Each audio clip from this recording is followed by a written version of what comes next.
We described the common mechanisms of bacterial resistance to antibiotics. Now let's explain the mechanism of action and spectrum of activity of glycopeptide, lipopeptide, and beta-lactam antibiotics. There are four classes of beta-lactams. There are penicillins, cephalosporins, carbapenems, and monobactams. And they are all bactericidal. What bactericidal means is that they actually kill the bacteria very fast. So as time goes forward, the number of colonies actually drop very quickly. As opposed to bacteriostatic agents that don't necessarily drop the number of colonies, but actually halt the growth of bacteria. So the number of colonies actually stay the same over time. Beta-lactams bind to penicillin-binding proteins, or PBP. And there are different types of penicillin-binding proteins which result in different spectrum of activity of beta-lactam antibiotics. Now, the first beta-lactams are penicillins, so these enzymes were named after the first beta-lactams, so they are called penicillin-binding protein, but they are also known as transpeptidase. And transpeptidase is an important part of cell wall synthesis.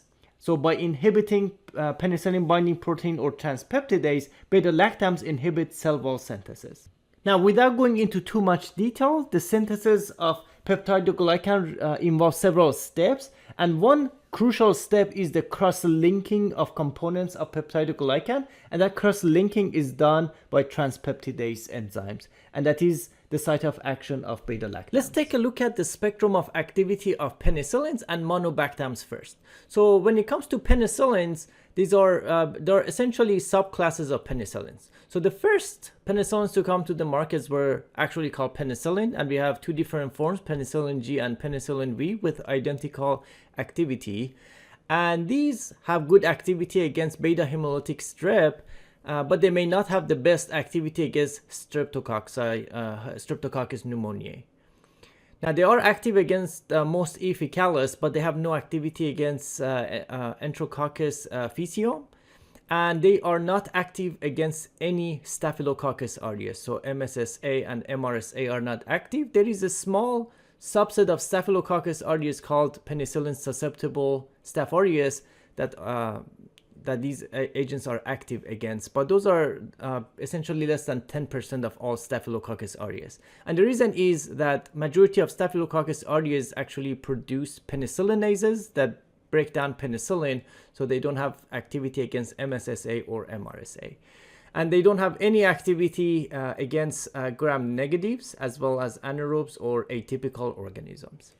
Now, the next set of penicillins are referred to as anti-staphylococcal penicillins. So these are nafcillin, oxacillin, dicloxacillin. So these are colored the same just to help you navigate this chart. So the three have identical spectrum of activity. Now, they are called anti-staphylococcal penicillins because they have activity against MSSA. However, they are not active against MRSA. In fact, none of the penicillins are active against MRSA. Now, when these became stable against MSSA, it came at the cost of losing some of the activity, including they lost activity against E. faecalis, and they had generally poor activity against beta hemolytic strep and strep pneumo. Now, the next set is aminopenicillin. So this is ampicillin and amoxicillin, which have identical spectrum of coverage.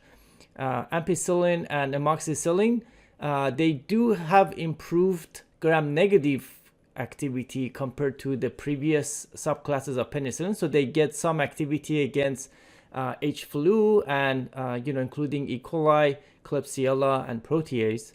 But it comes at a cost because they lost activity against MSSA because they are no longer active or stable against penicillinases that Staph aureus makes. Now, they do have activity against beta hemolytic strep and E. faecalis and somewhat against strep pneumo. Now, by adding beta-lactamase inhibitors to these two, so now if you combine ampicillin to sulbactam and amoxicillin with clavulanate, you gain some of these activity. So now the penicillinases from Staphylococcus aureus are neutralized by these beta-lactamase inhibitors. So ampicillin-sulbactam and amoxicillin clavulinate are active against MSSA, and they do gain better activity for gram-negative organisms. So, and more importantly, they also gain activity against bacteroides, which are anaerobic organisms. Okay, so bacteroides also make penicillinases that pretty much kill majority of penicillins, but the ones that have beta-lactamase inhibitor, including piperacillin-tazobactam, they gain activity against bacteroides. Now, bacteroides become very important when we talk about intra-abdominal infections. Now, the last and the broadest penicillin is piperacillin-tazobactam, so excellent activity against beta hemolytic strep, against strep pneumo, as well as E. faecalis, but not against E. faecium. It does have activity against MSSA, but not MRSA, and pretty good gram-negative coverage overall. But more importantly, this is the only the only penicillin that has activity against Pseudomonas aeruginosa. Lastly, pivmecillinam is an oral aminopenicillin that has become available in the US in recent years, and you will see that it's significantly different than the ampicillin and amoxicillin in the sense that it doesn't have activity against gram-positives, and it's really used for treatment of urinary tract infection. It has excellent activity against E. coli and organisms that are most likely to cause urinary tract infections, so it's really used for that.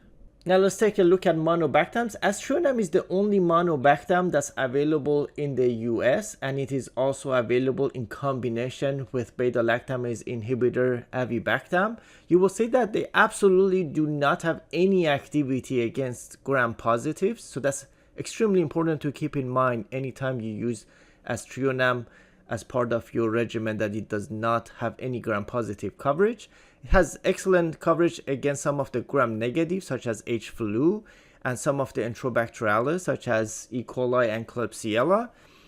And it really has somewhat poor activity against Pseudomonas, and its activity has declined over the years. So really, it's not the best option for empiric treatment of Pseudomonas infections. But when susceptibility results are available, that's fine to use. And adding avibactam doesn't really restore activity against Pseudomonas, but it does make aztreonam-avibactam excellent against beta-lactamase producing enterobacteriales, especially if it's a class B metallobeta-lactamases. Now let's take a look at cephalosporins. We have a lot of cephalosporins on the market. These are select few that are more commonly encountered, but there are a lot more. And cephalosporins in general are thought of in generations. So there is first generation, second generation, third generation, and fourth generation. And then at some point we kind of stopped calling generations because it started to be inconsistent. Now, in general, you go from narrow spectrum to broad spectrum as you go higher with the generations. So we have for the first generation, cefazolin and cephalexin. They have essentially identical spectrum of coverage, so good activity against beta hemolytic, somewhat activity against strep pneumo, and nothing against enterococcus species. And they do have activity against MSSA, so even though Staphylococcus aureus makes penicillinases, it cannot break down cephalosporin, so this is active, but they do not have activity against MRSA. In fact, ceftaroline is the only beta-lactam in general that has activity against MRSA in the US among the agents that are available in the US. There are other beta-lactams that are available elsewhere that may have activity against MRSA. Now for gram-negative, first generation, they have somewhat activity against E. coli, Klebsiella, and protease, but you typically need susceptibility results to confirm, and they don't have activity against Pseudomonas, Bacteroides, or atypicals. Now when we go to second generation, Again, it's important to note that there is a subset of second generation referred to as cephomycin, so that's cefoxitin and cefotetan. And the rest of second generations, one example is cefuroxime. Cefuroxime has good activity against beta hemolytic, but not strep pneumo. And again, all of them are good with MSSA. When it comes to gram-negative, cephomycins have improved activity against gram-negatives, especially some of the Enterobacterialis. And cephomycins also have activity against Bacteroides. So that's unique. When you look at Cephalosporins, none of them have activity against Bacteroides except for the two cephomycins that we have. Now, third generation Cephalosporins, you will see we have the first three are oral, and then we have the IV formulations. So in general, somewhat good activity against gram-positive organisms. And then when you go to gram-negatives, in general, they have pretty good activity against gram-negative organisms, but they are not active against Pseudomonas except ceftazidime. So ceftazidime is the only member of the third generation Cephalosporins which has activity against Pseudomonas aeruginosa, and it has a very good activity, ceftazidime. When it comes to fourth generation, cefepime is the only fourth generation we have, and the unique thing about it is again excellent Pseudomonas activity, and it also has good gram-positive activity, so beta hemolytic, strep pneumo, and MSSA. And ceftaroline, which some people would call it fifth generation, and others would call it anti-MRSA cephalosporin, because it's the only cephalosporin in the US with MRSA activity, and it's also has activity against Eficalis, and good activity against gram-negatives, but the only hole in it when it comes to gram-negatives is that it does not cover Pseudomonas. So that's one shortcoming of ceftaroline. Ceftobiprole is unique in the sense that it is the only beta-lactam that covers both MRSA and Pseudomonas. So you can kind of think of it as ceftaroline with Pseudomonal coverage. And more recently, we had cefiderocol come to the market, and just like aztreonam, cefiderocol does not have activity against any gram-positive, but it has perhaps the best activity against gram-negative. So it pretty much covers anything that's gram-negative that's clinically important, including Pseudomonas and Acinetobacter. Pretty much majority of these beta-lactams are not good against Acinetobacter. Cefiderocol has good activity. So cefiderocol is a novel siderophore cephalosporin. It is still considered a beta-lactam, but so it does bind to penicillin-binding protein, but it's somewhat unique because the way that it enters the cell is that it hijacks the siderophore that comes with the bacteria. So what the siderophores do, they're actually natural iron chelating molecules that are released by bacteria to facilitate the transport of iron into cell for survival. So bacteria do need iron to go into their cell, and what cefiderocol does is that it hijacks. So it's kind of like a Trojan horse, and it hijacks the system to find entry into get entry across the outer membrane so that it can bind to penicillin binding protein. And this is kind of neat because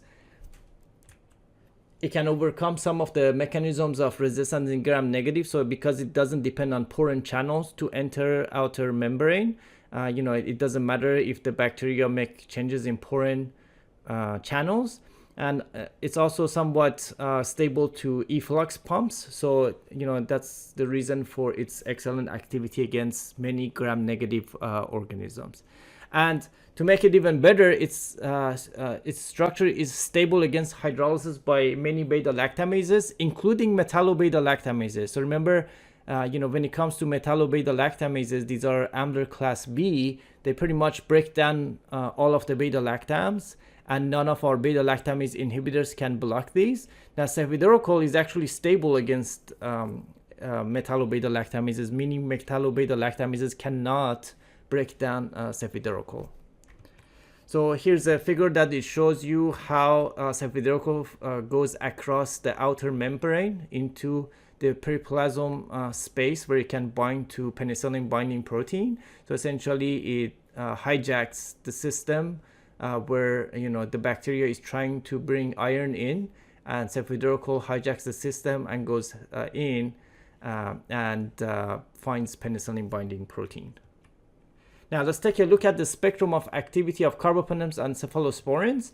So essentially we have ertapenem, which has a narrower spectrum of activity compared to other carbapenems, and the reason is ertapenem does not have activity against Pseudomonas, so it's somewhat narrower compared to the rest of them. Now all of them are active against Bacteroides, and all of them are active against MSSA, but none of them are active against MRSA.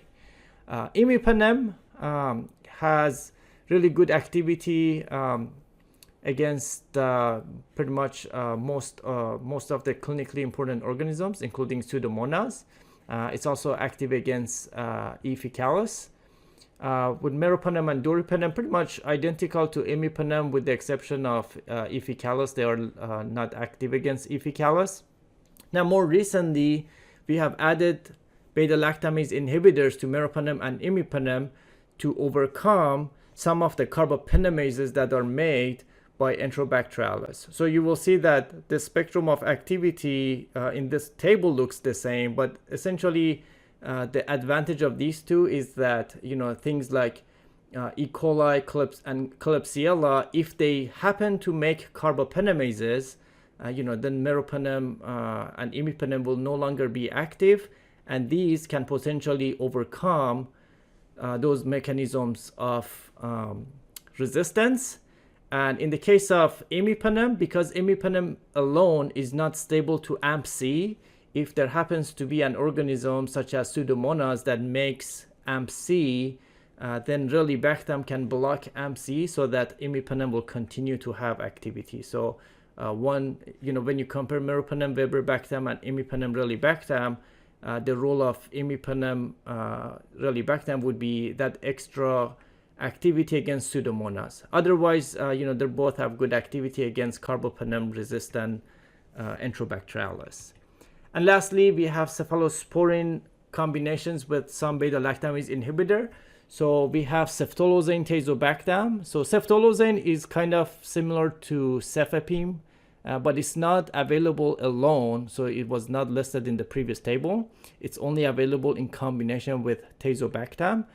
So in general, not much activity for gram-positives, but it has good activity against gram-negatives, particularly for Pseudomonas. So the reason they developed ceftolozane tazobactam was really to target Pseudomonas that were potentially resistant to other available agents. So if you have Pseudomonas resistant to cefepime and piperacillin tazobactam, or even resistant to carbapenems, if you have Pseudomonas resistant to meropenem, ceftolozane tazobactam could potentially still have activity, so very potent against Pseudomonas. And of course, ceftazidime alone was active against Pseudomonas, and in combination with avibactam, it really has become a potent agent against carbapenem resistant Enterobacterales, so CRE. So some of those E. coli and Klebsiella that make carbapenemases, ceftazidime-avibactam could potentially be active against those. So and ceftazidime-avibactam came to the market before we had meropenem vibactam and imipenem lipopeptide. So it really had a big role in when we had Enterobacterales that were resistant to carbapenems. Ceftazidime-avibactam would have been the only drug of choice at the time. But nowadays we have these carbapenem combinations with beta-lactamase inhibitors. So we have several options now for carbapenem resistant Enterobacterales. Cefepime enmetazobactam essentially has the same spectrum of activity as cefepime.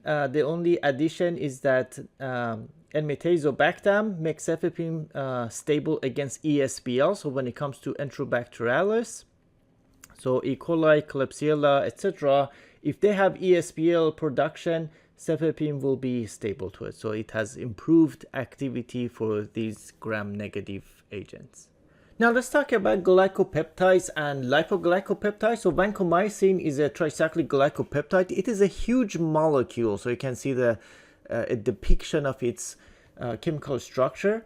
And these are bactericidal agents, but they are relatively slow acting, and they bind to the C-terminal diallo residue of the pentapeptide cell wall building block, and thereby they inhibit cell wall synthesis.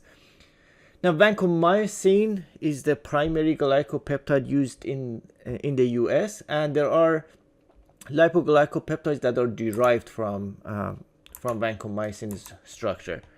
So vancomycin's spectrum of activity is pretty much geared towards gram-positive, so excellent activity against beta-hemolytic strep pneumo, Ephicalis, although some poor activity against Ephesium. The large majority of Ephesium species happen to be vancomycin resistant, also referred to as VRE, but excellent activity against Staphylococcus aureus, either MSSA and MRSA. And of course, if you consider Visa and VRSA, by definition, they are, somewhat resistant to So Visa essentially means vancomycin has intermediate activity, whereas VRSA is just resistant to vancomycin.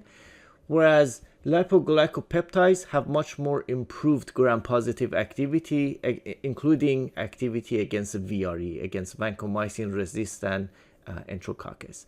Keep in mind that none of these agents have activity against gram-negatives or gram-negative anaerobes, although they do tend to be active against gram-positive anaerobes, such as Clostridia species, and they are not active against atypical agents. Now, one thing to keep in mind is that vancomycin has a relative short half-life, so it is dosed typically 2 or 3 times a day, and we're talking about injectable. These are all injectable drugs. We're not talking about the oral version of vancomycin. We're talking about injectable vancomycin.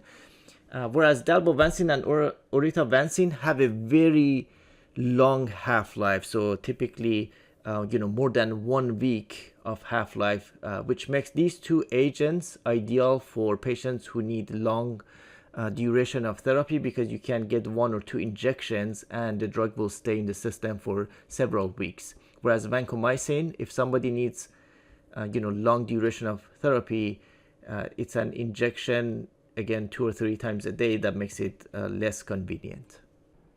Now, daptomycin, let's talk about the mechanism of action of daptomycin. Its class is cyclic lipopeptide. It binds to bacterial membrane in a calcium-dependent manner, followed by the oligomerization of antibiotic molecules within the cell membrane, which results in depolarization, loss of membrane potential, and cell death. So that's the mechanism of action. And when it comes to resistance, it's more likely to be encountered in enterococci than staphylococci. So, for the most part, MRSA is susceptible to daptomycin. It's really hard to find MRSA that would be non-susceptible to daptomycin. It's more common to find enterococci that might be non-susceptible to daptomycin. Now, something cool about daptomycin is the seesaw effect, which essentially means that as daptomycin MICs go up, in either staphylococci or enterococci, we can see that beta-lactam MIC go down. So it's kind of seesaw. As the MIC of one goes up, the other one goes down. And the mechanism of this effect is not clear, but this has some important roles because if there are situations where we are concerned about resistant development, we could potentially combine beta-lactams and daptomycin, and the combination would be very effective, because if the organisms develops resistant to one, then it becomes more susceptible to the other one, and vice versa. So it's kind of like a seesaw. And this is not just unique to daptomycin, the same effect also applies to vancomycin. So if you were to combine vancomycin with a beta-lactam, there would be a seesaw effect expected specifically for staphylococci and enterococci. So here's the spectrum of activity of daptomycin. Excellent activity for gram-positives across the board, and absolutely no activity against gram-negative organisms. So this is an antibiotic directed at gram-positives, including MRSA. So excellent activity against MRSA and all sorts of enterococcus, including VRE. So when we have vancomycin-resistant enterococcus, daptomycin would be one of the drugs that would have excellent activity.